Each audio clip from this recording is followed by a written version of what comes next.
ಮಾತರ್ಮೇ ಮಾತರಿಶ್ವನ್ನ ಪಿತರತುಲಗುರೋ ಭ್ರಾತರಿಷ್ಟಾಪ್ತಬಂಧೋ ಸ್ವಾಮಿನ್ನ ಸರ್ವಾಂತರಾತ್ಮನ್ನ ಜರ ಜರಯಿತರ್ಜನ್ಮ ಮೃತ್ಯಾಮಯಾನಾಂ ಗೋವಿಂದೇ ದೇಹಿ ಭಕ್ತಿಂ ಭವತಿ ಚ ಭಗವನ್ನೂರ್ಜಿತಾಂ ನಿರ್ನಿಮಿತ್ತಾಂ ನಿರ್ವ್ಯಾಜಾಂ ನಿಶ್ಚಲಾಂ ಸದ್ಗುಣಗಣ ಬೃಹತೀಂ ಶಾಶ್ವತೀಮಾಶುದೇವ ನಾರಾಯಣಂ ನಮಸ್ಕೃತ್ಯ ನರಂ ಚೈವ ನರೋತ್ತಮಂ ದೇವೀಂ ಸರಸ್ವತೀಂ ವ್ಯಾಸಂ ತತೋ ಗ್ರಂಥಮುದೀರಯೇ ವಿಜಾನತಾಂ ಅವಿತ್ತಸ್ಯ ಮಧ್ವಸ್ಯ ಜಗತಿ ಗುರೋಃ ಪೂರ್ವಾಚಾರ್ಯಮಹಿಷ್ಠಾನಾಮಿಯಂ ಪ್ರಣತಿಮಾಲಿಕಾ ಸೂಕ್ತಿರತ್ನಾಕರೇ ರಮ್ಯೇ ಮೂಲರಾಮಾಯಣಾರ್ಣವೇ ವಿಹರಂತೋ ಮಹೀಯಾಂಸಃ ಪ್ರೀಯಂತಾಂ ಗುರವೋ ಮಮ ವಾಲ್ಮೀಕಿರ್ಗೌಃ ಪುನೀಯಾನ್ನೋ ಮಹೀಧರಪದಾಶ್ರಯ ಯತ್ಕಾವ್ಯಮುಪಜೀವಂತಿ ಕವಯಸ್ತರಣಕಾ ಇವ ಸ್ವಬಲಸ್ಯ ಚ ಘಾತೇನ ಅಂಗದಸ್ಯ ಬಲೇನ ಚ ರಾಕ್ಷಸ ಕ್ರೋಧಮಾವಿಷ್ಟೋ ವಜ್ರದಂಷ್ಟ್ರೋ ಮಹಾಬಲಃ. ವಜ್ರದಂಷ್ಟ್ರ ಅಂತನ್ನುವ ರಾಕ್ಷಸ ಯುದ್ಧಕ್ಕೆ ಅಂತ ಬಂದ. ಆಗ ಅವನ ಎದುರು ಸಿಕ್ಕಿದ್ದು ಅಂಗದ. ಅಂಗದನ ಪರಾಕ್ರಮ ವಿಪರೀತ ಆಯಿತು. ಅದನ್ನ ನೋಡಿ ಅವನಿಗೆ ಸಹಿಸ್ಲಿಕ್ಕಾಗಲಿಲ್ಲ. ತದ್ರಾಕ್ಷಸ ಗಣಾನಾಂಚ ಸುಯುದ್ಧಂ ಸಮವರ್ತತ. ರಾಕ್ಷಸರಿಗೂ ಕಪಿಗಳಿಗೂ ಭೀಕರವಾದ ಯುದ್ಧ ಆಯಿತು. ಹರಯೋ ರಾಕ್ಷಸಾಶ್ಚೈವ ಶೇರತೇಗಾಂ ಸಮಾಶ್ರಿತಾ. ಕಪಿಗಳು ರಾಕ್ಷಸರು ಇಬ್ಬರೂ ಕೂಡ ಭೂಮಿಯಲ್ಲಿ ನೆತ್ತರು ಸುರಿಸ್ತಾ ಮಲ್ಕೊಂಡಿದ್ದಾರೆ. ಕಂಕಗೃಧ್ರ ಬಲಾಢ್ಯಾಶ್ಚ ಗೋಮಾಯುಕುಲ ಸಂಕುಲಾಹ. ಕಾಗೆ, ಹದ್ದು, ಹೆಣ್ಣು ನರಿ ಮೊದಲಾದ ಮಾಂಸಾಹಾರಿ ಪ್ರಾಣಿಗಳೆಲ್ಲ ಅವರನ್ನು ಸುತ್ತುವರಿದಿವೆ. ಕಬಂಧಾನಿ ಸಮುತ್ಪೇತು ಭೀರೂಣಾಂ ಭೀಷಣಾನಿ ವೈ. ಕಬಂಧ ಅಂತ ಹೇಳಿದ್ರೆ ರುಂಡವಿಲ್ಲದ ಮುಂಡ. ಯುದ್ಧ ಮಾಡ್ತಾ ಇರುವಾಗ ಯಾರೋ ಒಬ್ಬರನ್ನ ಕತ್ತರಿಸ್ತಾರೆ. ಕತ್ತರಿಸಿ ತಲೆ ಅಲ್ಲೆಲ್ಲೋ ಹೋಗಿ ಬೀಳತ್ತೆ. ಇದು ಮುಂಡ ಹಿಂಗೆ ಕೆಳಗಡೆ ಬೀಳತ್ತೆ ಅಂತ ಇಟ್ಕೊಳ್ಳಿ. ಮರುಕ್ಷಣದಲ್ಲಿ ಲಟಾರ್ ಅಂತ ಹಿಂಗೆ ಎದ್ದು ನಿಂತು ಬಿಡುತ್ತೆ. ಆ ತರಹ ಸಾವಿರಾರು ಮುಂಡಗಳು, ರುಂಡವಿಲ್ಲದ ಮುಂಡಗಳು ಧಡಕ್ಕನೆ ಎದ್ದು ಕೂತಾಗ ಒಬ್ಬ ಪುಕ್ಕಲನ ಎದೆಗೂಡು ಸಿಡಿದು ಹೋಗ್ಬಿಡ್ಬೇಕು. ಹಾಗಾಗತ್ತೆ. ಭುಜಪಾಣಿ ಶಿರಶ್ಚಿನ್ನಾ ಛಿನ್ನಕಾಯಾಶ್ಚ ಭೂತಳೆ. ಕೈಯನ್ನೋ ಕಾಲನ್ನೋ ಕತ್ತರಿಸಿದಾಗ ನೆಲದಲ್ಲಿ ವಿಲ ವಿಲ ವಿಲ ಒದ್ದಾಡ್ತಾ ಇತ್ತಂತೆ. ವಾನರ ರಾಕ್ಷಸಾಶ್ಚಾಪಿ ನಿಪೇತುಸ್ತತ್ರ ಭೂತಳೆ. ತಥೋ ವಾನರ ಸೈನ್ಯೇನ ಹನ್ಯಮಾನಂ ನಿಶಾಚರಂ. ಹೀಗೆ ಯುದ್ಧ ಆಗ್ತಾ ಇರುವಾಗ ಒಂದು ಹಂತದಲ್ಲಿ ಕಪಿಗಳ ಮೇಲ್ಗೈಯಾಯಿತು. ಪ್ರಾಭಜ್ಯತ ಬಲಂ ಸರ್ವಂ ವಜ್ರದಂಷ್ಟ್ರಸ್ಯ ಪಶ್ಯತಃ. ವಜ್ರದಂಷ್ಟ್ರ ನೋಡ್ತಾ ನೋಡ್ತಾ ಇರುವಾಗ ತನ್ನ ಸೈನ್ಯ ಸೋತು, ಉಳಿಯುವವರು ಉಳಿದು, ಓಡುವವರು ಓಡಿ, ಅಳಿಯುವವರೆಲ್ಲ ಅಳೆದು ಹೋಗಿದ್ರು. ಅಂದರೆ ಸತ್ರು ಕೆಲವರು, ಕೆಲವರು ಓಡ್ ಹೋದ್ರು, ಕೆಲವರು ಕಡಿಮೆ ಸಂಖ್ಯೆಯ ಜನ ಯುದ್ಧ ಮಾಡ್ತಾ ಇದ್ದಾರೆ. ನೋಡಿದ, ಸಿಟ್ಟು ಬಂತು. ಪರಿಸ್ಥಿತಿಯನ್ನ ನನ್ನ ಕೈಗೆ ತಗೊಳ್ಬೇಕು, ನನ್ನ ಕಂಟ್ರೋಲ್ ತೆಗೆದುಕೊಳ್ಬೇಕು ಅಂತ ಹೇಳಿ ಧನುಷ್ಪಾಣಿಯಾಗಿ ನುಗ್ಗಿದ ಅಂತೆ. ವಿವ್ಯಾಧ ಪರಮ ಕ್ರುದ್ಧೋ ವಜ್ರದಂಷ್ಟ್ರ ಪ್ರತಾಪವಾನ್ ಬಿಭೇದ ವಾನರಾನ್ಸ್ತತ್ರ ಸಪ್ತಾಷ್ಟೌ ನವ ಪಂಚಚ. 9 ಬಾಣಗಳಿಂದ 9 ಜನರನ್ನ, 8 ಬಾಣಗಳಿಂದ 8 ಜನರನ್ನ, 7 ಬಾಣಗಳಿಂದ 7 ಜನರನ್ನ ಆ ರೀತಿ ಸೀಳಿಕೊಂಡು ಹೋದ ಅಂತೆ. ಅಷ್ಟಷ್ಟು ಬಾಣಗಳನ್ನು ಬಿಡುತ್ತಾ ಆ ಎಲ್ಲ ಬಾಣಗಳನ್ನು ಒಟ್ಟಿಗೆ ಹೂಡಿ ಬಿಡುವಂತಹ ಒಂದು ಕ್ರಮ ಇತ್ತು. ಅಷ್ಟೂ ಬಾಣಗಳನ್ನು ಒಟ್ಟಿಗೆ ಹೂಡಿ ಬಿಡಬೇಕಾದ್ರೆ ಆ ಜ್ಯಾ ಬಿಲ್ಲಿನ ನೇಣಿನ ಕೆಪಾಸಿಟಿ ಹೇಗಿರಬೇಕು, ಬಿಲ್ಲು ಎಷ್ಟು ಭಾರ ಇರಬೇಕು, ಆ ಬಿಲ್ಲಿನ ಟೆನ್ಷನ್ ಹೇಗಿರಬೇಕು, ಅಷ್ಟು ಘೋರವಾಗಿ ಇತ್ತು. ಎಲ್ಲರೂ ಕೂಡ ಈಗ ಯುದ್ಧ ಲಕ್ಷ್ಮಿ ವಿಜಯಲಕ್ಷ್ಮಿ ರಾಕ್ಷಸರ ಕಡೆ ಹೊಟ್ಟೋದ್ಲು. ಇವರು ಸೋಲಿಕ್ಕೆ ಶುರು ಮಾಡಿದ್ರು. ಅಂಗದಂ ಸಂಪ್ರಧಾವಂತಿ ಪ್ರಜಾಪತಿಮಿವ ಪ್ರಜಾ. ಹೀಗೆ ನೋಡ್ತಾ ಇದ್ದ ಗೆಲುವು ಕಪಿಗಳಿಂದ ರಾಕ್ಷಸರಿಗೆ ಟ್ರಾನ್ಸ್ಫರ್ ಆಗೋಯ್ತು. ಯುದ್ಧ ಅನ್ನೋದಿಷ್ಟು ಅನಿಶ್ಚಿತವಾಗಿ ಇರುತ್ತೆ. ಎಲ್ಲ ಕಾಗದದಲ್ಲಿ ಸರಿ, ಇವ್ರು ಗೆಲ್ತಾರೆ, ಅವ್ರು ಗೆಲ್ತಾರೆ, ಇಷ್ಟು ಬಲ ಇದೆ, ಅಷ್ಟು ಬಲ ಇದೆ, ಎಲ್ಲ ಕಾಗದದ ಮೇಲೆ. ಪ್ರಾಕ್ಟಿಕಲ್ ಆಗಿ ಇಳಿದ್ರೆ ಬೇರೆಯೇ ಅದು. ಕೆಲವೊಮ್ಮೆ ಯಾವ ಟೆಕ್ನಾಲಜಿಯು ಯಾವ ಪ್ರಯೋಜನಕ್ಕೂ ಬರಲ್ಲ. ಹಾಗಾಗೋಗುತ್ತೆ ಯುದ್ಧದ ಪರಿಸ್ಥಿತಿ. ಹೀಗೆ ಅಂತ ಹೇಳಲಿಕ್ಕೆ ಬರಲ್ಲ. ಆಗ ವಜ್ರದಂಷ್ಟ್ರನ ಕಡೆಗೆ ಹೋದವರು ಈಗ ಅಂಗದನ ಕಡೆಗೆ ಕಪಿಗಳೆಲ್ಲ ಓಡ್ತಾ ಇದ್ದಾರೆ. ಓ ಅಂಗದನೇ, ನಮ್ಮನ್ನು ರಕ್ಷಿಸು ಅಂತ. ತತಶ್ಚತ ಸಹಸ್ರೇಣ ಹರಿಪುತ್ರಂ ಮಹಾಬಲಂ ಜಘಾನ ಮರ್ಮದೇಶೇಶು ಶರೈರಗ್ನಿಶಿಖೋಪಮೈಹಿ. ಸಿಟ್ಟಿನಿಂದ ವಜ್ರದಂಷ್ಟ್ರನ ಎದುರು ನಿಂತ ಅಂಗದ ಸಾವಿರಾರು ಬಾಣಗಳನ್ನು ಹೊಡೆದ. ಎಷ್ಟು ಬಾಣಗಳನ್ನು ಹೊಡೆದರೂ ಕೂಡ ತನ್ನ ಮೈಗೆ ಅದನ್ನು ತಾಕಿಸಿಕೊಳ್ಳುತ್ತಾ ಸಿಟ್ಟಿನಿಂದ ನೋಡ್ತಾ ಕಣ್ಣಲ್ಲಿ ಕಣ್ಣಿಟ್ಟು ಎದುರುಗಡೆ ಬಂದಂತೆ. ಚಿಕ್ಷೇಪ ವಜ್ರದಂಷ್ಟ್ರಾಯ ವೃಕ್ಷಂ ಭೀಮ ಪರಾಕ್ರಮ. ಕಡೆಗೊಮ್ಮೆ ಮರವನ್ನು ತೆಗೆದುಕೊಂಡು ಕಿತ್ತು ವಜ್ರದಂಷ್ಟ್ರನಿಗೆ ಎಸೆದ. ಅವನು ಏನು ತಲೆನೇ ಕೆಡಿಸ್ಕೊಳ್ಳಿಲ್ಲ. ಹಲವಾರು ಬಾಣಗಳಿಂದ ಆ ಮರವನ್ನು ಕತ್ತರಿಸಿದ. ಬಾಣ ಎಷ್ಟು ಚೂಪಿರಬೇಕು, ಬಾಣಕ್ಕೆ ಭಾರ ಇಲ್ಲದೆ ಹೋದ್ರೆ ಭಾರವಾದ ಮರವನ್ನು ಕತ್ತರಿಸತ್ಯೆ. ಮರವನ್ನು ನೋಡ್ತಾ ಅವನು ಎಸೆದು ಕೂಡಲೇ 10 ಕತ್ತರಿಸಿದ.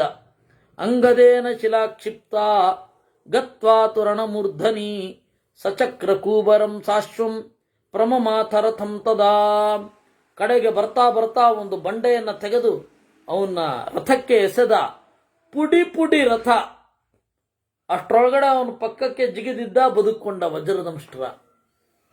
ರಥ, ಕುದುರೆ, ಸಾರಥಿ ಪುಡಿ. ಅಭವತ್ ಛೋಣಿತೋದ್ಗಾರಿ ವಜ್ರದಂಷ್ಟ್ರಸ್ಸು ಮೂರ್ಛಿತಃ. ಒಂದು ಸ್ವಲ್ಪ ಹೊತ್ತು ವಜ್ರದಂಷ್ಟ್ರ ಅಂಗದನ ಕೈಯ ಪೆಟ್ಟು ತಿಂದು ಇದ್ದ. ಗದೆಯನ್ನ ಅಪ್ಪಿಕೊಂಡೇ ಇದ್ದಾನಂತೆ, ಹೀಗೆ ಬಿದ್ದಿದ್ದ. ದಾಡ್ಡ ಎದ್ದ. ಸಲಬ್ಧ ಸಂಜ್ಞೋಗದಯ ವಾಲಿಪುತ್ರಮವಸ್ಥಿತಂ ಜಘಾನ ಪರಮ ಕ್ರುದ್ಧೋ ವಕ್ಷೋ ದೇಶೇ ನಿಶಾಚರ. ಗದೆಯನ್ನು ತೆಗೆದು ಅಂಗದನ ಎದೆಗೆ ಹೊಡೆದ ಅಂತೆ. ಅವನು ಏನು ಕಡಿಮೆ ಇಲ್ಲ, ಮತ್ತೆ ಅವನು ಹೊಡೆದ. ರುಧಿರೋದ್ಗಾರಿಣೌತೌತು ಪ್ರಹಾರೈರ್ಜನಿತ ಶ್ರಮವು. ಪರಸ್ಪರರನ್ನ ಹೊಡೆದುಕೊಂಡ್ರು.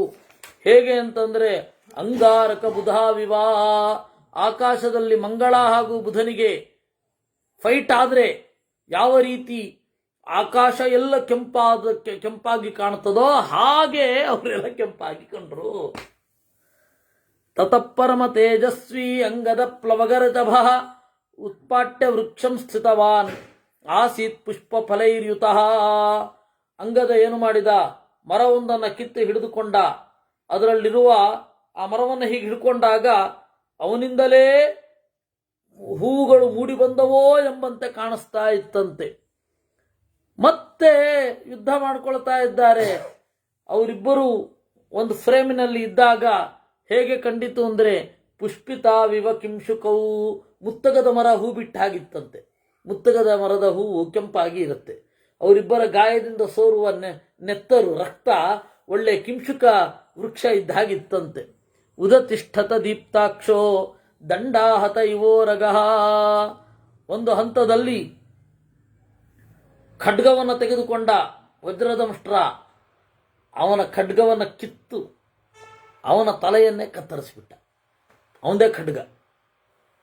ರುಧಿರೋಕ್ಷಿತ ಗಾತ್ರಸ್ಯ ಬಭೂವ ಪತಿತಂ ದ್ವಿಧಾ ತಚ್ಚ ತಸ್ಯ ಪರೀತಾಕ್ಷಂ ಶುಭಂ ಖಡ್ಗಹತಂ ಶಿರಃ.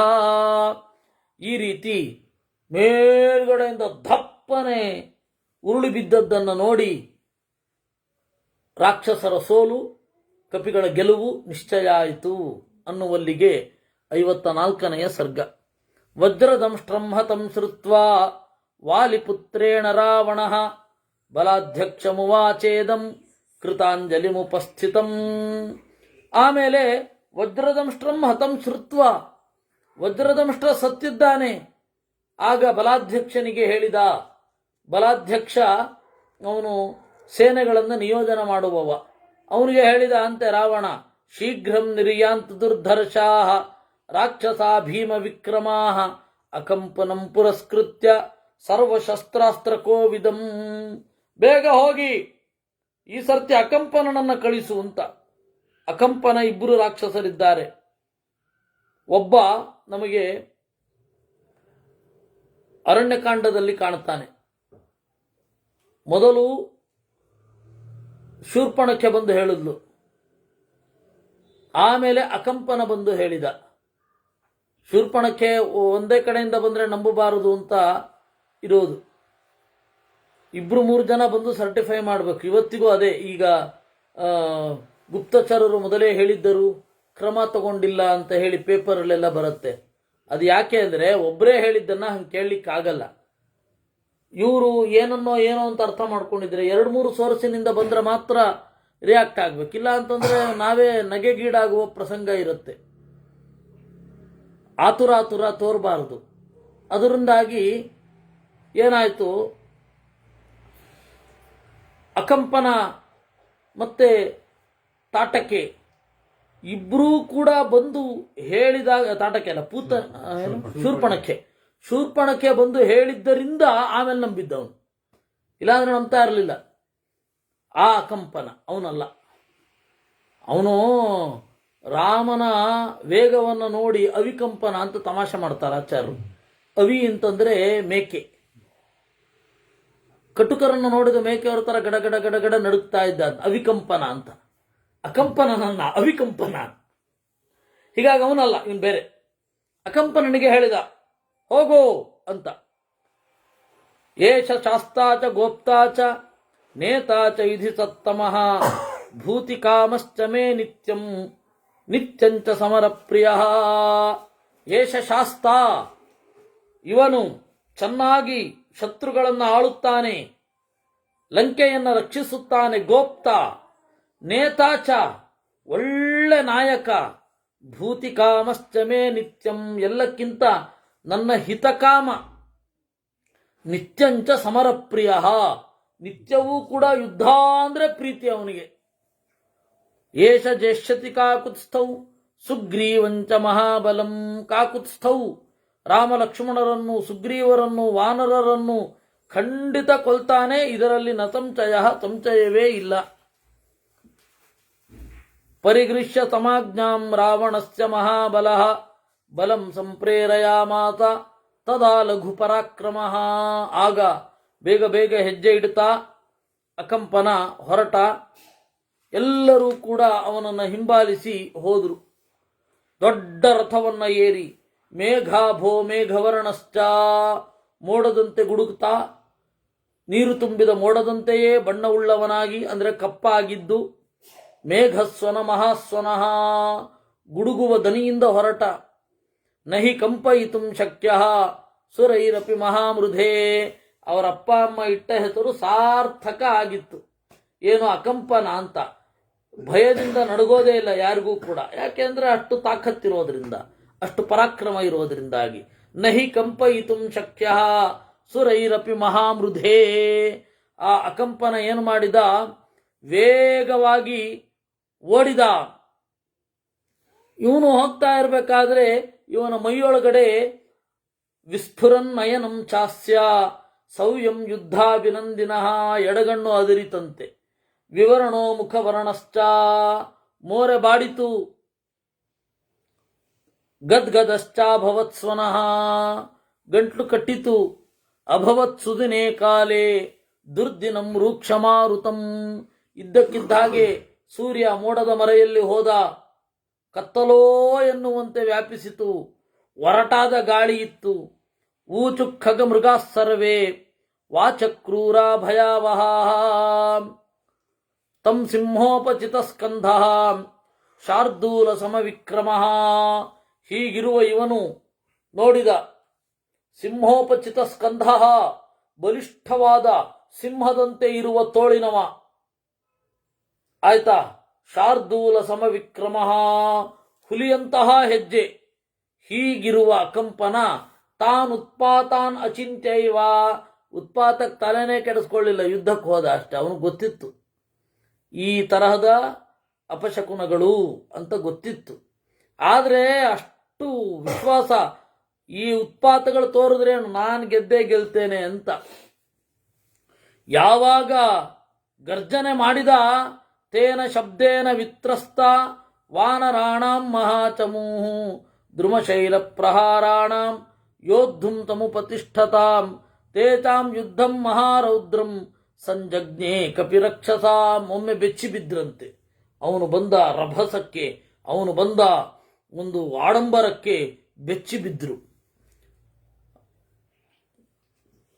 ಹರಯೋ ರಾಕ್ಷಸಾಶ್ಚೈವ ಪರಸ್ಪರ ಜಿಘಾಂಸಯ ತೇಷಾಂ ವಿನರ್ದತಾಂ ಶಬ್ದ ಸಂಜುಗೇತಿ ತರಸ್ವಿನಾಂ. ಘೋರವಾದ ಯುದ್ಧ ಆಯಿತು. ಈ ತರಹದ ಶಕುನಗಳು ರಾಮನ ಪಕ್ಷದವರಿಗೆ ಕಾಣಿಸುತ್ತಾ ಕಾಣಿಸಲ್ವಾ ಅಂತ ಹೇಳಿದ್ರೆ ಕಾಣಿಸಲಿಲ್ಲ. ರಾಮನ ಪಕ್ಷದವರಿಗೆ ಕಾಣಿಸ್ಲಿಲ್ಲ. ಅವರಿಗೆ ಮನುಷ್ಯರ ಅಥವಾ ರಾಕ್ಷಸರ ದೇಹದಿಂದ ಭಯ ಉಂಟಾಯಿತು. ಗರ್ಜನೆಯಿಂದ ಮನಸ್ಸಿಗೆ ಮುಸುಕು ಕವಿದದ್ದು ಹೌದು, ಆದರೆ ಪ್ರಕೃತಿ ಅವರಿಗೆ ಕೆಟ್ಟ ಸೂಚನೆಗಳನ್ನೇನು ಕೊಟ್ಟಿರಲಿಲ್ಲ. ಅದರಿಂದಾಗಿ ರಾಮನ ಪಕ್ಷದವರಿಗೆ ಹೀಗಾಗಲಿಲ್ಲ. ಇನ್ನು ಮಹಾಭಾರತದಲ್ಲಿ ನಾವು ಕೃಷ್ಣನ ಇದರಲ್ಲಿ ನೋಡುವಾಗ ಅವಲ್ಲಿ ಪಾಂಡವರ ಕಡೆಯವರಿಗೂ ಕೂಡ ಕೆಲವೊಂದು ಆಗಿದ್ದುಂಟು. ಧೃಷ್ಟದ್ಯುಮ್ನನಿಗೆ ಪ್ರತಿ ದಿವಸ ರಾತ್ರಿ ಕನಸು ಬೀಳ್ತಾ ಇತ್ತು ದ್ರೋಣಾಚಾರ್ಯರನ್ನ ಕೊಂದ ಮೇಲೆ. ಈ ತರಹ ಕೆಟ್ಟ ಶಕುನಗಳು ಪಾಂಡವರ ಕಡೆಯಲ್ಲೇ ಆಗಿದೆ. ಆದರೆ ರಾಮಾಯಣದಲ್ಲಿ ಕಪಿಗಳಿಗಾಯಿತು ಅಂತ ಹೇಳಿ ಯಾವ ಉಲ್ಲೇಖವೂ ಬರಲ್ಲ. ಸಂವೃತ್ತಾನಿ ಚ ಭೂತಾನಿ ದದೃಶುರ್ನರಣಾಜಿರೇ ನಧ್ವಜೋ ನ ಪತಾಕಾವ ಚರ್ಮವಾತುರ ಗೋಪಿವಾ. ಅವನು ಬರುವ ವೇಗಕ್ಕೆ, ಕುದುರೆಗಳ ಕಾಲ್ಗೊರಸಿನಿಂದ ಉಂಟಾದ ದಟ್ಟಣೆಗೆ ಎಲ್ಲ ಕಡೆ ಧೂಳು, ಏನು ಕಾಣಿಸ್ತಾ ಇಲ್ಲ. ಆಯುಧ ಆಗಲಿ, ಕುದುರೆ ಆಗಲಿ, ರಥ ಆಗಲಿ ಏನಿಲ್ಲ, ಕೇವಲ ಶಬ್ದ ಮಾತ್ರ ಕೇಳಿಸ್ತಾ ಇದೆ. ಒಂದು ಹಂತದಲ್ಲಿ ಗಾಬರಿ ಆಯಿತು. ರಾಕ್ಷಸಾಂಶ್ಚಾಪಿ ನಿಜಜ್ಞುಸ್ತಿಮಿರೇ ತದಾ. ಆ ರಾತ್ರಿ ಆ ಕತ್ತಲಲ್ಲಿ ಪರಸ್ಪರ ಹೊಡ್ಕೊಂಡ್ರು. ಬೆಳಗ್ಗೆಯಿಂದ ತುರ ಆಗಿತ್ತು ಯುದ್ಧ. ಸುಮಾರು ಸಂಜೆ ಮಧ್ಯಾಹ್ನದಷ್ಟೊತ್ತಿಗೆ ವಜ್ರದಂಷ್ಟ್ರ ಸತ್ತ. ಮಧ್ಯಾಹ್ನ ಒಂದು ಅಪರಾಹ್ನ ಒಂದು 3-4 ಗಂಟೆ ಜೊತೆಗೆ ಅಲ್ಲಿಂದಲೇ ಹೋದರು. ಅಲ್ಲಿಂದಲೇ ಹೋದಾಗ ಯುದ್ಧ ಮುಂದುವರಿತು. ರಾತ್ರಿ ಏನು ಕಾಣಿಸ್ತಾ ಇಲ್ಲ. ಪರಸ್ಪರರನ್ನ ಅವರವರ ಫ್ರೆಂಡ್ಸನ್ನೇ ಕೊಂದ್ಕೊಂಡ್ರಂತೆ. ರುಧಿರಾರ್ಧ್ರಾಂ ತದಾ ಚಕ್ರುಹು ಮಹೀಂ ಪಂಕಾನುಲೇಪನಾಂ ತತಸ್ತು ರುಧಿರೌಘೇಣ ಸಿಕ್ತಂ ವಿಪಗತಶ್ಚತೆ. ಹೀಗೆ ಯುದ್ಧ ನಡೀತಾ ಇದೆ. ಶರೀರ ಚವ ಸಂಕೀರ್ಣ ಬಭೂವ ಚ ವಸುಂಧರ. ಅಲ್ಲಿ ಎಲ್ಲ ಬಿದ್ದಿದೆ. ಮಹಾಭಾರತದ ಯುದ್ಧ ಕಾಲದಲ್ಲಿ ಅಲ್ಲಿ ಮರ ಗಿರ ಎಲ್ಲ ಇರಲಿಲ್ಲ, ಅಷ್ಟೊಂದು ಬಂಡೆ ಇರಲಿಲ್ಲ. ಕುರುಕ್ಷೇತ್ರ ನೋಡಿದಿರಲ್ಲ, ಫ್ಲ್ಯಾಟ್ ಅಂದರೆ ಟೋಟಲಿ ಫ್ಲ್ಯಾಟ್, ಅದು ಏನಿಲ್ಲ ಅಲ್ಲಿ. ನೀವು ಅವಾಗ ಆರಾಮವಾಗಿ ಯುದ್ಧ ಮಾಡ್ತಾ ಇದ್ರು ಗೊತ್ತಾಗ್ಬಿಡುತ್ತೆ, ಅಂಥ ಫ್ಲ್ಯಾಟ್. ಕುರುಕ್ಷೇತ್ರದಲ್ಲಿ ಸೈಕಲ್ ಇಟ್ಕೊಂಡ್ರೆ ಆರಾಮವಾಗಿ ಒಂದು ಕಡೆಯಿಂದ ಇನ್ನೊಂದು ಕಡೆಗೆ ಹೋಗ್ಬೋದು. ಒಬ್ಬನನ್ನ ಭೂಮಿಯ ಮೇಲಿನ ನರಕ ಉಂಟು ಮಾಡಬೇಕು ಅಂದರೆ ಬೆಂಗಳೂರಲ್ಲಿ ಸೈಕಲಲ್ಲಿ ಓಡಾಡಿ ಬಂದ್ಬಿಡ್ಬೇಕು. ಏನು ತಗ್ಗುದಿನ್ನೆ, ಏನು ಬೆಂಗಳೂರು ಗಿರಿನಗರ ಒಂದು ಮಾತ್ರನೇ, ಇಡೀ ಬೆಂಗಳೂರು ಗಿರಿನಗರವೇ, ಅಷ್ಟು ಫ್ಲ್ಯಾಟ್. ಆದರೆ ಲಂಕೆಯಲ್ಲಿ ಹಾಗಿರಲಿಲ್ಲ. ಅಲ್ಲಿ ಪಕ್ಕದಲ್ಲಿ ಮರಗಳಿದ್ವು. ಆಮೇಲೆ ಹಿಂದೆ ದೊಡ್ಡ ಬೆಟ್ಟ ಇತ್ತು, ಲಂಬ ಅಂತನ್ನುವ ಬೆಟ್ಟ. ಯುದ್ಧ ಆದಮೇಲೆ ಆ ಲಂಬ ಶಿಖರ ಅದು ಹೇಗಿತ್ತೋ ಅದನ್ನು ಯಾವ ಕವಿಯೂ ವರ್ಣನೆ ಮಾಡಿಲ್ಲ. ನಾವು ಅದನ್ನ ಗುಡ್ಡ ಗಿಡ್ಡ ಆಗೋಗಿತ್ತು ಬೆಟ್ಟ. ಅಲ್ಲಿಂದಲೇ ಮರಗಳನ್ನು ಎತ್ಕೊಂಡು ಬರೋದು, ಅಲ್ಲಿಂದಲೇ ಬಂಡೆಗಳನ್ನು ತರೋದು, ಇವುಗಳೆಲ್ಲ ಇರ್ತಿತ್ತು. ಆಯ್ತಾ? ಅದೆಲ್ಲ ಬಿದ್ದಿತ್ತಂತೆ. ಹೇಳಲಿಕ್ಕೆ ಹೊರಟಿದ್ದದು. ದ್ರುಮ ಶಕ್ತಿ ಗದಾಪ್ರಾಸೈಹಿ ಶಿಲಾ ಪರಿಘತೋಮರೈಹಿ, ಮಧ್ಯ ಮಧ್ಯದಲ್ಲಿ ಬಂಡೆಗಳು, ಆಮೇಲೆ ರಾಕ್ಷಸರ ಆಯುಧಗಳು, ಮರಗಳು, ಮತ್ತೆ ಇವರ ಶರೀರಗಳು ಹೀಗೆಲ್ಲ ಬಿದ್ದಿರ್ತಿತ್ತು. ಹರಯೋ ಭೀಮಕರ್ಮಾಣ ರಾಕ್ಷಸಾಂಜಘ್ನುರಾಹವೇ ರಾಕ್ಷಸಾಸ್ತ್ವಭಿಸಂಕ್ರುದ್ಧಾ ಪ್ರಾಸತೋಮರಪಾಣಯ ಕಪಿನ್ನಿಜಘ್ನಿರೇ ತತ್ರ ಶಸ್ತ್ರೈ ಪರಮದಾರುಣೈ. ಭೀಕರವಾದ ಯುದ್ಧ. ಅಕಂಪನನು ಕೂಡ ಎಲ್ಲರನ್ನ ಕೊಲ್ತಾ ಬೆಳಿತಾ ಇದ್ದ. ಏತಸ್ಮಿನ್ನಂತರೇ ವೀರಾ ಹರಯ ಕುಮುದೋ ನಲಃ ಮೈಂದಶ್ಚ ಪರಮಕ್ರುದ್ಧ ಚಕ್ರುರ್ವೇಗಮನುತ್ತಮಂ. ಅವನ ಮೆರೆದಾಟವನ್ನು ಕಂಡು ಮುನಿದು, ಕುಮುದ, ನಲ, ಮೈಂದ ಎಲ್ಲರೂ ವೇಗವಾಗಿ ತೊಡಗಿದರಂತೆ. ಹಾಗೆ ಯುದ್ಧ ಆಯಿತು ಅಂತನ್ನುವಲ್ಲಿಗೆ 55ನೇ ಸರ್ಗ ಮುಗಿದಿದೆ. ತದ್ದೃಷ್ಟ್ವಾ ಸುಮಹತ್ಕರ್ಮ ಕೃತಂ ವಾನರಸತ್ತಮೈ ಕ್ರೋಧಮಾಹಾರಯಾಮಾಸ ಯುಧಿ ತೀವ್ರಮಕಂಪರಃ.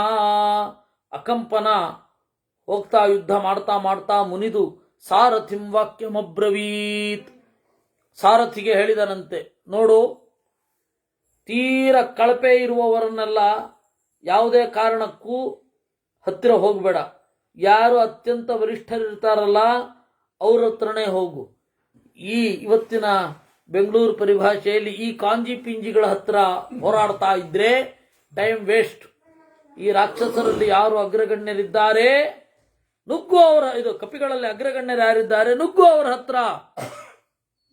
ನಸ್ಥಾತುಂ ವಾನರಾಶ್ಯೇಕುಹು ಕಿಂ ಪುನರ್ಯೋದ್ಧುಮಾಹವೇ. ಆಗ ಕಪಿಗಳಿಗೆ ಅವನ ಹತ್ರ ನಿಲ್ಲಲಿಕ್ಕೆ ಆಗಲಿಲ್ಲ. ದೊಡ್ಡ ದೊಡ್ಡವರೆಲ್ಲ ಮಕಾಡೆ ಮಲ್ಕೊಂಡ್ಬಿಟ್ರು. ಅಕಂಪನಸ್ತು ಶೈಲಾಭಂ ಹನುಮಂತಮವಸ್ಥಿತಂ. ಓ, ಈ ಕಪಿಗಳ ಕೈನಲ್ಲಿ ಆಗಲ್ಲ ಅಂತ ಹೇಳಿ ಸ್ವಯಂ ಹನುಮಂತ ಬಂದು ನಿಂತನಂತೆ ಅಕಂಪನನ ಎದುರು. ನಿರಂತರವಾಗಿ ಬಾಣಗಳ ಮಳೆಗೆರದ. ಹೇಗೆ? ಮಹೇಂದ್ರ ಇವಧಾರಾಭಿ ಶರೈರಭಿವರ್ಷಃ. ನಿರಂತರವಾಗಿ ಮಳೆ ಸುರಿಸಿ ಭೂಮಿಯನ್ನ ಸೀಳುವ ಹಾಗೆ ನಿರಂತರವಾಗಿ ಬಾಣಗಳ ಮಳೆಗೆರದ ಅಕಂಪನ ತಮ್ಮಹಾಪ್ಲವಗಂ ದೃಷ್ಟ್ವಾ ಅಚಿಂತಯಿತ್ವಾ ಬಾಣೌಘಾನ್ ಶರೀರೇ ಪಾತಿತಾನ್ ಕಪಿಃ ಅಕಂಪನವಧಾರ್ಥಾಯ ಮನೋ ದಧ್ರೇ ಮಹಾಬಲಃ. ಆ ಬಾಣಗಳನ್ನೆಲ್ಲ ಕಡೆಗಣಿಸಿ ಆ ಹನುಮಂತ ಅಕಂಪನನನ್ನ ಕೊಲ್ಲಬೇಕು ಅಂತ ಅನ್ಕೊಂಡಂತೆ. ತಸ್ಯಾಥನರ್ದಮಾನಸ್ಯ ದೀಪ್ಯಮಾನಸ್ಯ ತೇಜಸಾ ಬಭೂವ ರೂಪಂ ದುರ್ಧರ್ಷಂ ದೀಪ್ತಸ್ಯೇವ ವಿಭಾವತೋ. ಕೊಲ್ಲಬೇಕು ಅಂತ ನಿಶ್ಚಯ ಮಾಡಿ ಹನುಮಂತ ಗರ್ಜನೆ ಮಾಡಿ ಅವನನ್ನು ನೋಡ್ತಾ ನಿಂತ. ಅಕಂಪನನಿಗನ್ನಿಸಿತು, ಹೋ, ಉರಿದುರಿಯುವ ಹೆಕ್ಕಿಚ್ಚು ಇದು, ದೊಡ್ಡ ಕಾಳ್ಗಿಚ್ಚಿನ ತರಹ ಅಗ್ನಿಯೇ ಮೂರ್ತಿಮತ್ತಾಗಿ ಬಂದಿದ್ದಾನೆ ಅಂತ. ಅಕಂಪನನನ್ನು ನೋಡ್ತಾ ಒಂದು ದೊಡ್ಡ ಬೆಟ್ಟವನ್ನ ಕಿತ್ತು ಒಂದೇ ಕೈನಿಂದ ಭ್ರಾಮಯಾಮಾತ ವೀರ್ಯವಾನ್, ಬಂಡೆಯನ್ನ ಗರಗರಣೆ ತಿರುಗಿಸಿ ಎಸೆದ ಅಂತೆ. ಅಕಂಪನಸ್ತು ತದ್ದೃಷ್ಟ್ವಾ ಗಿರಿಶೃಂಗಂ ತಮುದ್ಯತಂ ದೂರಾದೇವ ಮಹಾಬಾಣೈ ಅರ್ಧಚಂದ್ರೈರದಾರಯತ್. ಆ ಬಂಡೆಯನ್ನ ಬಾಣಗಳಿಂದ ಕತ್ತರಿಸಿದ. ತೇ ಗೃಹೀತ್ವಾ ಮಹಾಸ್ಕಂಧಂ ಸೋಷ್ವಕರ್ಣಂ ಮಹಾದ್ಯುತಿ. ಆಮೇಲೆ ಅಶ್ವಕರ್ಣ ಅಂತ ಒಂದು ಮರವನ್ನು ತೆಗೆದುಕೊಂಡು ಬಂದ. ಅದನ್ನು ಕೂಡ ಸೀಳಿದ. ಹನುಮಂತ ಬರುತ್ತಾ ಬರುತ್ತಾ ಗಜಾನ್ಶ್ಚ ಸಗಜಾರೋಹಾನ್ ಸರಥಾನ್ ರಥಿನಸ್ತಥಾ ಜಗಾನ ಹನುಮಾನ್ ಭೀಮಾನ್ ರಾಕ್ಷಸಾಂಶ್ಚ ಪದಾತಿಗಾನ್. ಆನೆಗಳನ್ನ ಏರಿದವರನ್ನ, ರಥಗಳನ್ನ ಏರಿದವರನ್ನ, ಕುದುರೆಗಳನ್ನ ಏರಿದವರನ್ನು ನೋಡ್ತಾ ಅವರ ಮೇಲೆ ಕಾಲಿಟ್ಟು ಅವರನ್ನ ನೆಲಸಮ ಮಾಡ್ತಾ ಅಕಂಪನನ ಬಳಿ ಬಂದಂತೆ. ತಮಾಪತಂತಂ ಸಂಕ್ರುದ್ಧಂ ರಾಕ್ಷಸಾನಾಂ ಭಯಾವಹಂ ದದರ್ಶಾ ಕಂಪನೋ ವೀರಃ ಚುಕ್ಷೋಭಚನನಾದ ಚ. ಒಂದು ಹಂತದಲ್ಲಿ ಅಕಂಪನ ಎದೆಗುಂದಿದ, ಆದರೂ ಕೂಡ ಯುದ್ಧ ಮಾಡಿದ. ಯುದ್ಧ ಮಾಡ್ತಾ ಮಾಡ್ತಾ ತಥೋನ್ಯಂ ವೃಕ್ಷಮುತ್ಪಾಟ್ಯ ಕೃತ್ವಾ ವೇಗಮನುತ್ತಮಂ ಶಿರಸ್ಯಾಭಿಜಘಾನಾಚು ರಾಕ್ಷಸೇಂದ್ರಮಕಂಪನಂ. ತಲೆಗೆ ಒಂದು ಹೊಡೆದ ಹನುಮಂತ ಒಂದು ದೊಡ್ಡ ಮರದಿಂದ. ರಾಕ್ಷಸೋ ವಾನರೇಂದ್ರೇಣ ಪಪಾತ ಚ ಮಮಾರಚ. ಕಡೆಗೆ ಆ ಅಕಂಪನ ಸತ್ತು ಹೋದ. ಓಡಿದ್ರು ರಾಕ್ಷಸರು.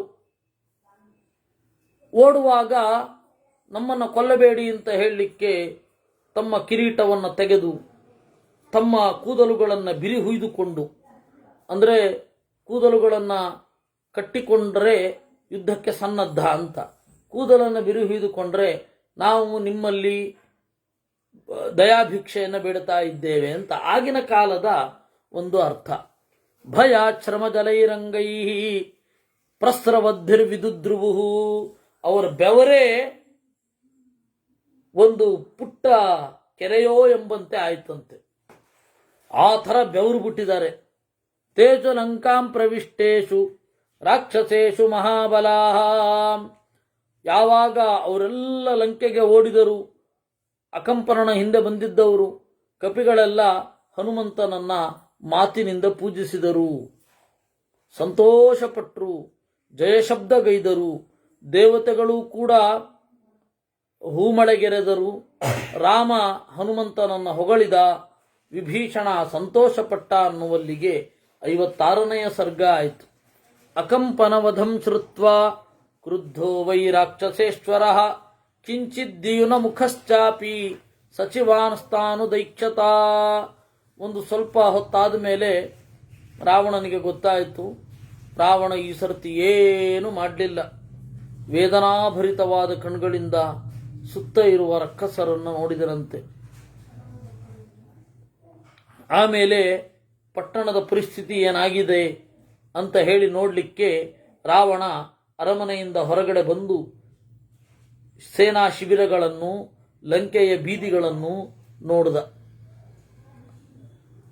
ತಾಂ ರಾಕ್ಷಸಗಣೈರ್ಗುಪ್ತಾಂ ಗುಲ್ಮೈರ್ಬಹುಭಿರಾವೃತಾಂ ದದರ್ಶ ನಗರೀಂ ರಾಜ ಪತಾಕಾ ಧ್ವಜಮಾಲಿನೀಂ.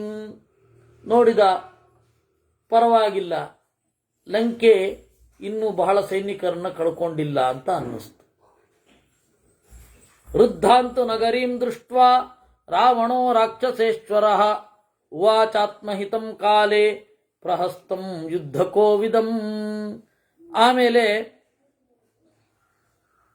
ಕೋಟೆಯ ಮೇಲೇರಿ ನೋಡಿದ್ರೆ ಎಲ್ಲ ಕಡೆ ಕಪಿಗಳು, ಅಪರಂಪಾರರಾದ ಕಪಿಗಳು.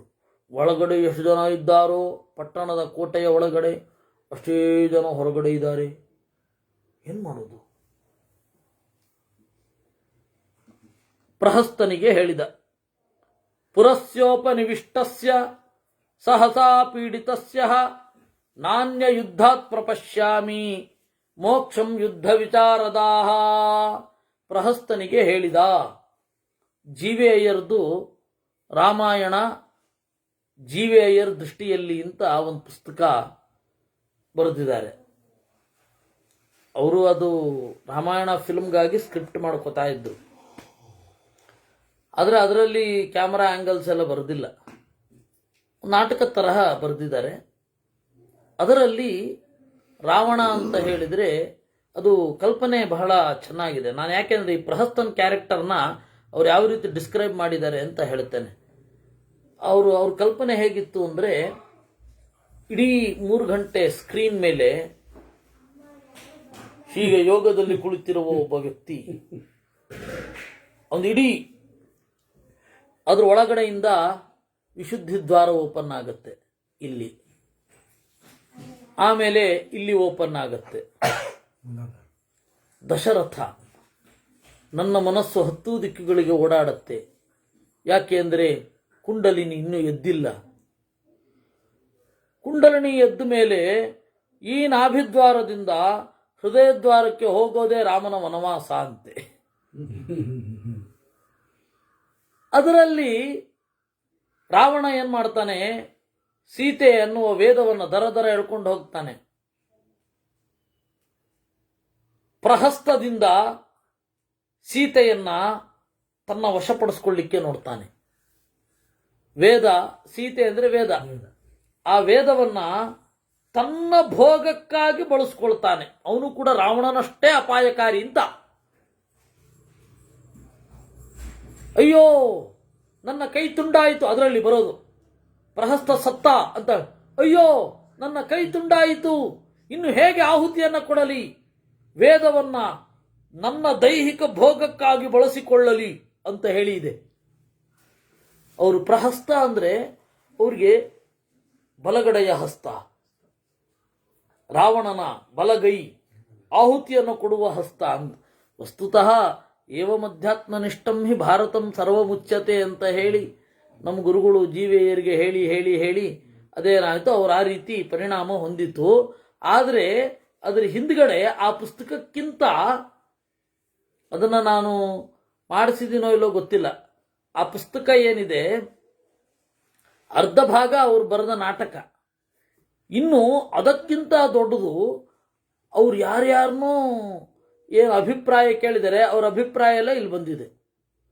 ಅದರಲ್ಲಿ ಭೈರಪ್ಪ ಇದ್ದಾರೆ, ಅವರಿದ್ದಾರೆ, ಇವರಿದ್ದಾರೆ, ನಮ್ಮ ಗುರುಗಳದ್ದು ಇದೆ ಲೇಖನ, ಅದೆಲ್ಲ ಇದೆ. ಅದರಲ್ಲಿ ಒಬ್ರು ನೋಡಿ ಜಿ ವಿ ಅಯ್ಯರು ಎಂಥ ಶ್ಲೋಕಗಳನ್ನು ಕೂಡ ರಚನೆ ಮಾಡಿದ್ದಾರೆ ಅಂತ ನೋಡಿದ್ರೆ ತಂತ್ರಸಾರ ಸಂಗ್ರಹದ್ದು. ಶ್ಯಾಮಂ ರವೀಂದ್ರಮಿತಿ ಈದಿತಿ ಕಾಂತಿಯುಕ್ತಂ ಜ್ಞಾನಂ ಚರಂ ಚರದತಂ ಪ್ರಿಯಯಾತಮೇತಂ, ಏನು ಅದ್ಭುತ ಶ್ಲೋಕ ಮಾಡಿದ್ದಾರೆ ಅಂತ. ನಿಮಗೆ ಇನ್ನೂ ದುರವಸ್ಥೆ ಅಂದರೆ ಇದನ್ನು ಬರೆದವರು ಮಾಧ್ವರು. ಈ ಮಾಧ್ವರದ್ದು ಒಂದು ಪ್ರಾಬ್ಲಮ್ ಏನು ಅಂದ್ರೆ, ಸಂಸ್ಕೃತ ಬಂದು ಹೊರಗಡೆಯಿಂದ ಬರ್ತಾರಲ್ಲ ಅವರಿಗೆ ಮಧ್ವಾಚಾರ ಕಾಣಲ್ಲ. ಇನ್ನು ಒಳಗಡೆ ಇರ್ತಾರಲ್ಲ ಅವ್ರು ನ್ಯಾಯಸುಧಾ ಓದ್ತಾ ಮಧ್ವಾಚಾರ ಕಾಣಲ್ಲ. ಇಬ್ಬರು ಮಧ್ವರನ್ನು ಕಾಣದೇ ಇರೋರೆ. ಇದು ಪರಿಸ್ಥಿತಿ. ಅವರು ಮಾಧ್ವರು, ಅವರೊಬ್ಬರು ಹೆಣ್ಮಗಳವರು, ಇದನ್ನು ಬರೆದವರು. ಅವರು ಮಾಧ್ವರು, ಮಧ್ವಾಚಾರ ಸಿದ್ಧಾಂತ ಏನೂ ಗೊತ್ತಿಲ್ಲ.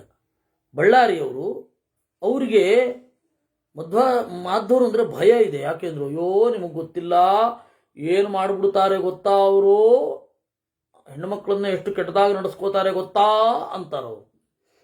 ಇದೆಲ್ಲ ಸಮಸ್ಯೆ. ನಮ್ಮವ್ರಿಗೆ ಹೇಳಿದ್ರೆ ಅರ್ಥ ಆಗಲ್ಲ. ಅವರು ಇದರಲ್ಲೇ ಬೇರೆ ಎಲ್ಲೋ ಲೋಕದಲ್ಲಿದ್ದಾರೆ. ಅವರು ಏನು ಸಮಸ್ಯೆ ಅನ್ನೋದು ಗೊತ್ತಾಗ್ತಾ ಇಲ್ಲ ಅವ್ರಿಗೆ.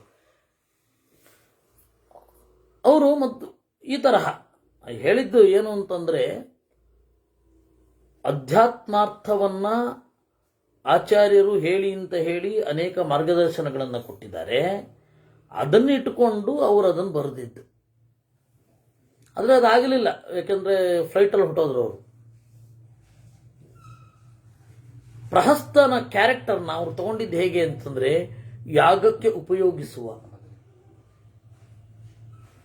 ಕಾಮ್ಯಾಹುಗಳನ್ನು ಕೊಡುವ ಕೈ ಪ್ರಹಸ್ತ. ಸೀತೆ ಅಂದರೆ ವೇದ, ಕೇವಲ ದೈಹಿಕ ಭೋಗಕ್ಕೆ ಬಳಸಿಕೊಳ್ಳುವ ಒಂದು ಮನೋಭಾವ, ಅದಕ್ಕೆ ಸಹಕಾರ ಕೊಡುವಂತಹ ಇಂದ್ರಿಯ ಪ್ರಹಸ್ತ. ಆ ತರಹ ಅವರು ತಗೊಂಡಿದ್ದು. ರಾವಣ ಅಂದ್ರೆ ಒಂದು ಬ್ರಾಹ್ಮಣ ಅಂತ ಎಲ್ಲ ಕಡೆ ಇರೋದು. ವಸ್ತುತಃ ಮಾತೃ ಜಾತಿ ಪಿತೃಗುಣ, ತಾಯಿಯ ಜಾತಿ ತಂದೆಯ ಗುಣ. ಆ ಹಿನ್ನೆಲೆಯಲ್ಲಿ ನೋಡಿದ್ರೆ ರಾವಣ ಬ್ರಾಹ್ಮಣ ಅಂತ ತಾಳ್ಕೆಳ್ಕಾದ್ರೂ ಅನ್ಸಲ್ಲ. ಇವರು ಅವನನ್ನ ಹೀರೋ ಮಾಡ್ಲಿಕ್ಕೆ ಹೋಗಿ ಅದ್ಯಾವುದೋ ಒಂದು ಶ್ಲೋಕ, ಅದು ಏನೇನೋ ಇದೆ, ಅದು ಅನುಕರಣ ಶಬ್ದಗಳೇ ಜಾಸ್ತಿ. ಪೌರೋಹಿತ್ಯ ಬೇರೆ, ಅನುಕರಣ ಶಬ್ದಗಳೇ ಜಾಸ್ತಿ. ಈಗ ಇವ್ರದ್ದು ವಿಜಯೇಂದ್ರ ಸ್ವಾಮಿಗಳದ್ದು ಒಂದು ಇದು ನರಸಿಂಹ ಸ್ತೋತ್ರ ಇದೆ, ಡಮ್ ಡಮ್ ಡಮ್ ಡಮ್ ಡುಡುಂಬಂ ಅಂತ. ಅದು ಬರೇ ಅನುಕರಣ ಶಬ್ದಗಳು. ನಾವಿಲ್ಲಿ ಸದ್ ಮಾಡಲ್ವಾ, ಪಟಪಟ ಅಂತ ಬಂದ, ಚಟ ಅಂತ ಹೋದ, ಆ ತರಹದ ಶಬ್ದಗಳದು. ಅದು ವಿಜೇಂದ್ರ ಸ್ವಾಮಿಗಳು ತಲೆ ಕಟ್ಬಿಟ್ಟಿದ್ದಾರೆ ಅದನ್ನ. ವಿಜೇಂದ್ರ ಸ್ವಾಮಿಗಳು ಆ ತರಹದ ಶ್ಲೋಕ ಮಾಡಲ್ಲ, ಯಾವತ್ತೂ ಮಾಡಲ್ಲ. ಅದಕ್ಕೆ ಅರ್ಥ ಬೇರೆ, ಬರೀ ಆಟ, ಗೊತ್ತಾಗಲ್ಲ, ಮಾಡಲ್ಲ. ಇದು ಸಮಸ್ಯೆ. ಅದರಿಂದಾಗಿ ಅವನು ಬರೆದಿಲ್ಲ. ಅದ್ಯಾವುದೋ ಶಿವಪಂಜರ ಸ್ತೋತ್ರನ, ಯಾವುದು ಶಿವತಾಂಡವ ಸ್ತೋತ್ರ, ಅದು ಯಾರು ಮಾಡಿದನೋ ಗೊತ್ತಲ್ಲ, ರಾವಣ ಅಂತೂ ಮಾಡಿಲ್ಲ. ಅಥವಾ ಮಾಡಿದವನು ರಾವಣನ ಭಕ್ತ ಇರ್ಬೋದು, ಗುಣ ಇರ್ಬೋದು, ಗೊತ್ತಿಲ್ಲ. ಆದರೆ ಅವನಂತೂ ಮಾಡಿಲ್ಲ.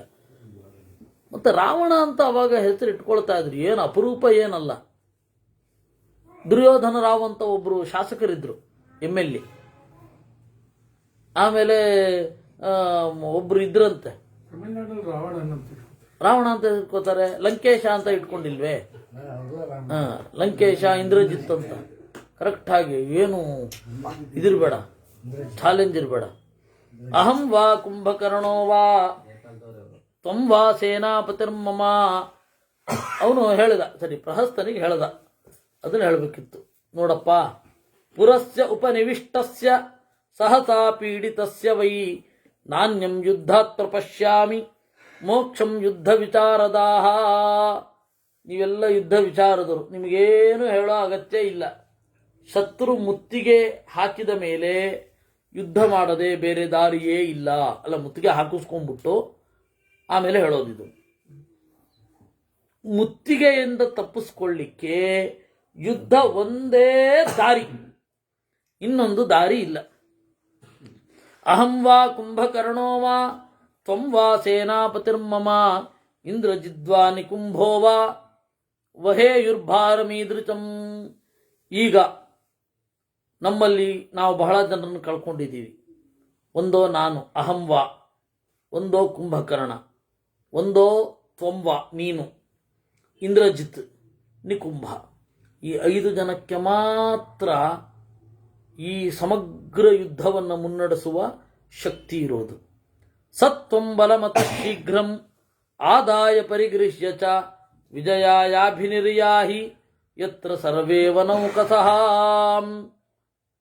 ಹೋಗು, ನೀನು ಹೋದ್ರೆ ನಿರ್ಯಾಣಾದೇವ ತುರಣಂಚ ಚಲಿತಾ ಹರಿವಾಹಿನಿ ನರ್ದತಾಂ ರಾಕ್ಷಸೇಂದ್ರಾಣಂ ಶ್ರುತ್ವಾ ನಾದಂ ದ್ರವಿಷ್ಯತಿ. ನಿರ್ಯಾಣಾದೇವ ತೂರ್ಣಂ, ನೀವು ಹೊರಗಡೆ ಹೊರಟ್ರೆ ಸಾಕು, ಶತ್ರು ಸೈನ್ಯ ಓಡುತ್ತೆ ಅನ್ನೋ ಭರವಸೆ ನನಗಿದೆ. ಹೋಗು. ಇದನ್ನು ಉಬ್ಬಿಸೋದು ಅನ್ಬೇಕಾ, ಮೋಟಿವೇಶನ್ ಅನ್ಬೇಕಾ, ಏನು ಅನ್ಕೋತೀರಾ ನೋಡಿ ನೀವು. ಚಪಲಾ ಹ್ಯವಿನೀತಾಶ್ಚ ಚಲಚಿತ್ತಾಶ್ಚ ವಾನರಾಹ ನ ಸಹಿಷ್ಯಂತಿ ತೇನಾದಂ ಸಿಂಹನಾದಮಿವ ದ್ವಿಪಾಹ. ನೋಡು, ಕಪಿಗಳು ಒಂದು ಚಪಲಾಹ, ಚಂಚಲ, ಒಂದು ಕಡೆ ಇರಲ್ಲ. ಅವಿನೀತಾಶ್ಚ, ಅವ್ರನ್ನ ಕಂಟ್ರೋಲ್ ಮಾಡಲಿಕ್ಕೆ ಬರಲ್ಲ. ಚಲಚಿತ್ತಾಹ, ಚಂಚಲರು, ಒಮ್ಮೆ ಹಿಂಗಿರ್ತವೆ, ಒಮ್ಮೆ ಹಂಗಿರ್ತವೆ, ಮೂಡ್ ಸ್ವಿಂಗ್ ಆಗ್ತಾ ಇರುತ್ತೆ.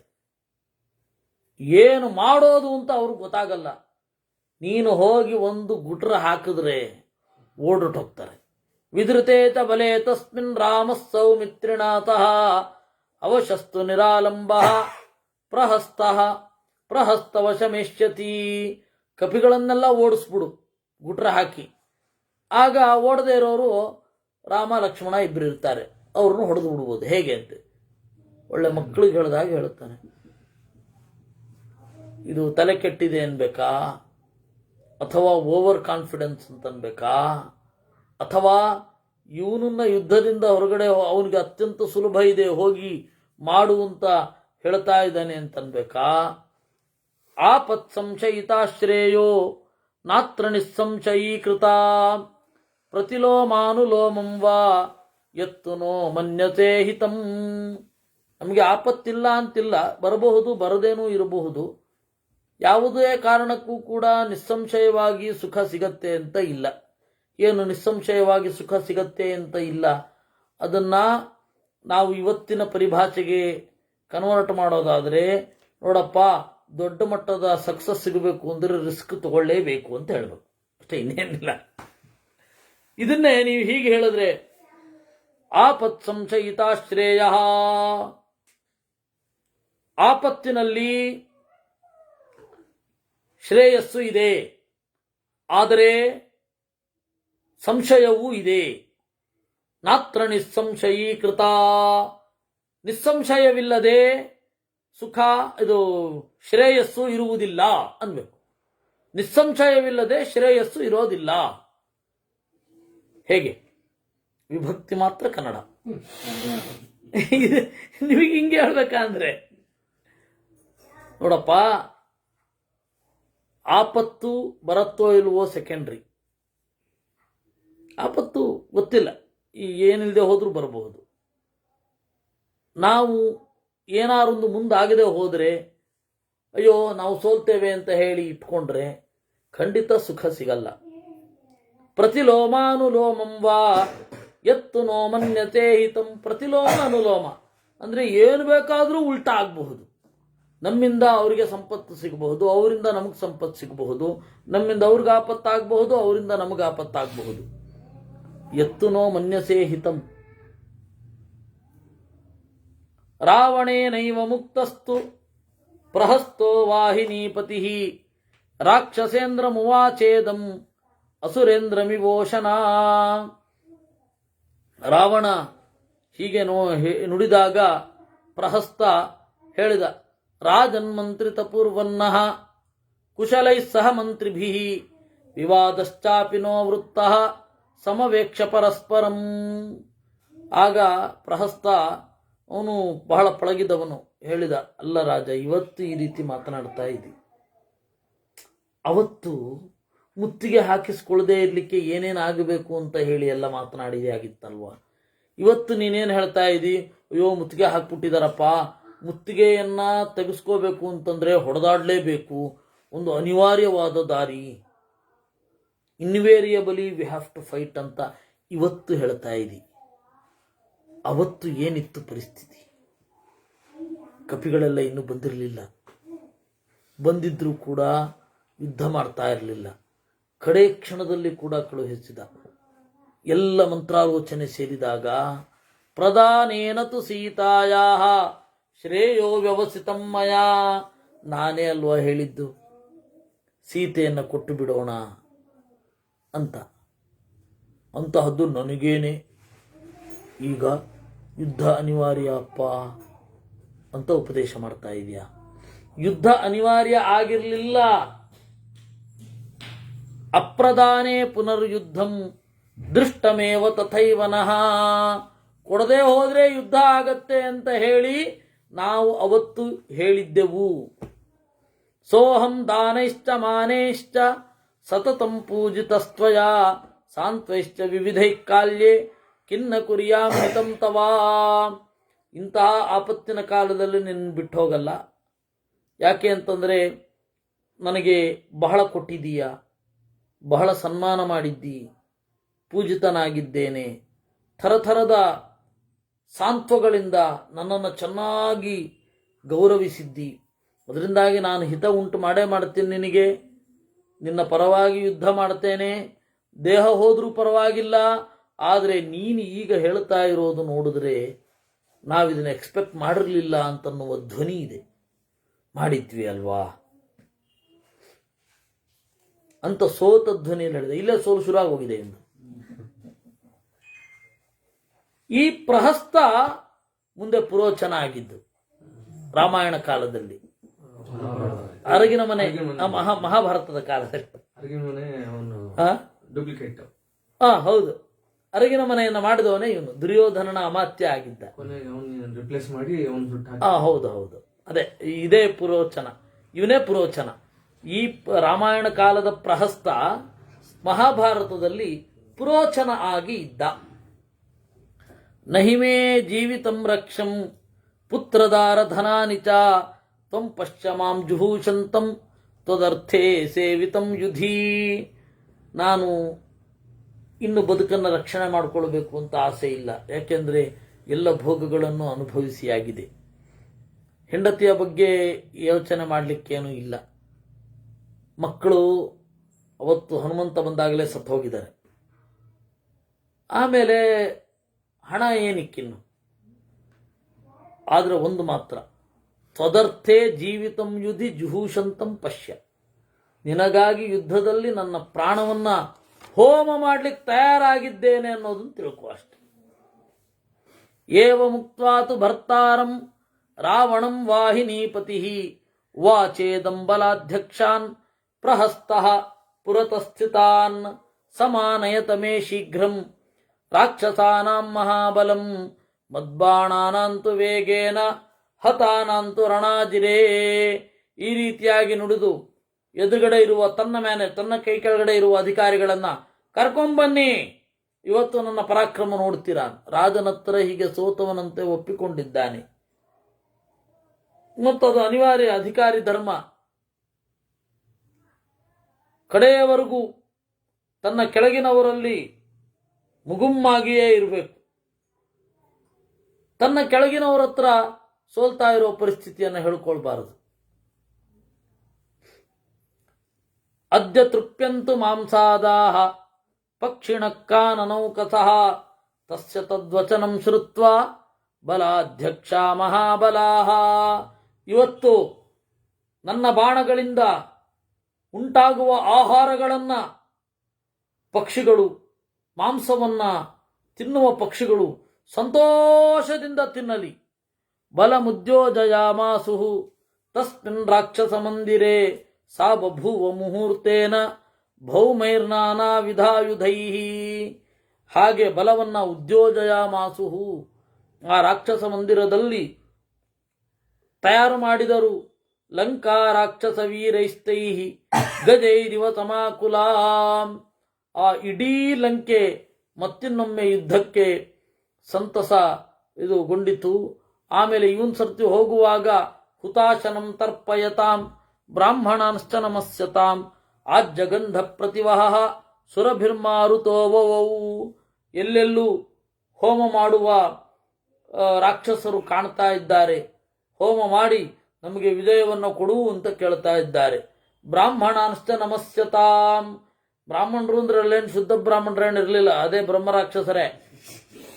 ಅವ್ರಿಗೆ ಕೊಟ್ಟು ನಮಸ್ಕಾರ ಮಾಡಿ ಹೋಗ್ತಾ ಇದ್ದೀವಿ, ಆಶೀರ್ವಾದ ಮಾಡಬೇಕು ಅಂತ.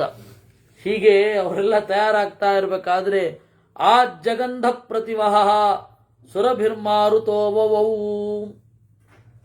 ತುಪ್ಪದ ಘಮ್ ಎನ್ನುವ ಒಂದು ಕಂಪು ಇಡೀ ಗಾಳಿಯ ತುಂಬ ಸುತ್ತಿಕೊಂಡಿತು. ಬಹಳ ಉತ್ಸಾಹದಿಂದ ತಯಾರಾದರು. ಸ್ರಜಶ್ಚ ವಿವಿಧಾಕಾರಾ ಜಗರುಹು ಸ್ವಭಿಮಂತ್ರಿತಾ ಸಂಗ್ರಾಮ ಸಜ್ಜಾ ಸಂಹೃಷ್ಟಾ ಧಾರಯನ್ ರಾಕ್ಷಸಾಸ್ತದಾ. ಥರಥರದ ಹಾರಗಳನ್ನು ಧರಿಸಿ ಬಿಲ್ಲು ಕವಚ ತೊಟ್ಟು ರಾವಣನನ್ನು ನೋಡಿ ಪ್ರಹಸ್ತನನ್ನು ಸುತ್ತುವರೆದರು. ಅಥಾಮಂತ್ರ್ಯತು ರಾಜಾನಂ ಭೇರೀಮಾಹತ್ಯ ಭೈರವಾಂ ಆರುರೋಹ ರಥಂ ಯುಕ್ತಃ ಪ್ರಹಸ್ತಃ ಸಜ್ಜಕಂಪಿತಂ.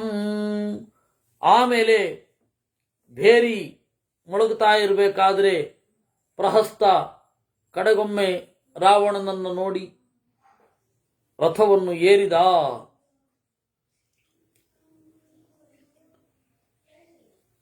ಹಯೈರ್ಮಹಾಜವೈರ್ಯುಕ್ತಂ ಸಮ್ಯಕ್ ಸೂತಂ ಸುಸಂಯತಂ ಮಹಾಜಲದ ನಿರ್ಘೋಷಂ ಸಾಕ್ಷಾತ್ ಚಂದ್ರಾರ್ಕ ಭಾಸ್ವರಂ.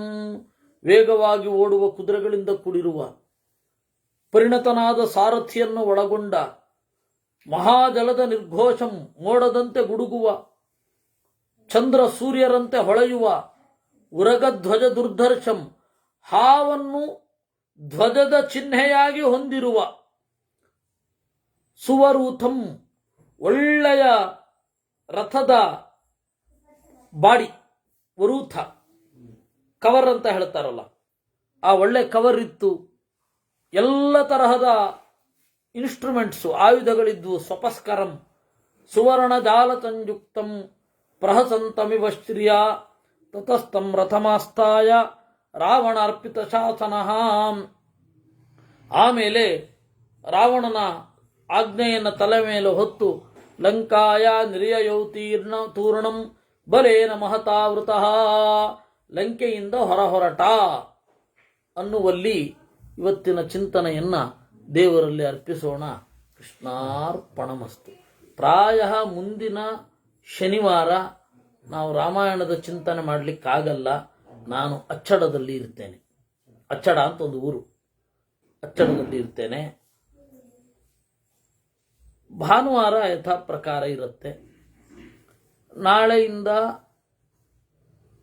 ಬುಧವಾರದ ತನಕ ಮಹಾಭಾರತವು ಇರುತ್ತೆ.